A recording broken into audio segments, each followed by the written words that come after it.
आपल्यापैकी बरेच जण आयुष्यात एक चूक वारंवार करत असतात. ती म्हणजे सर्वांना खुश ठेवण्याचा प्रयत्न.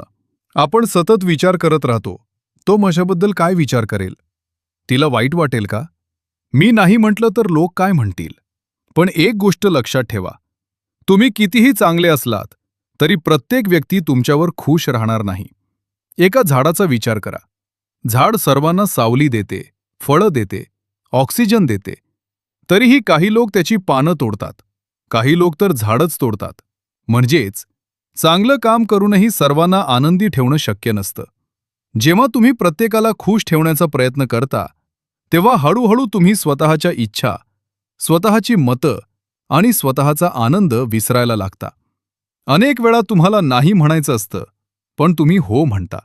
कारण समोरच्याला वाईट वाटू नये असं तुम्हाला वाटतं. पण त्या प्रक्रियेत वाईट कोणाला वाटत असतं? स्वतःला. लक्षात ठेवा, चांगला माणूस होणं आणि सर्वांना खुश ठेवण्याचा प्रयत्न करणं या दोन वेगळ्या गोष्टी आहेत. चांगला माणूस बना, लोकांचा आदर करा, मदत करा, पण स्वतःच्या स्वाभिमानाची आणि मानसिक शांततेची किंमत देऊन नाही. कारण आयुष्यातील सर्वात महत्त्वाची व्यक्ती म्हणजे तुम्ही स्वतः. म्हणून आजपासून एक गोष्ट ठरवा, सर्वांना खुश ठेवण्यापेक्षा स्वतःशी प्रामाणिक राहण्याचा प्रयत्न करा.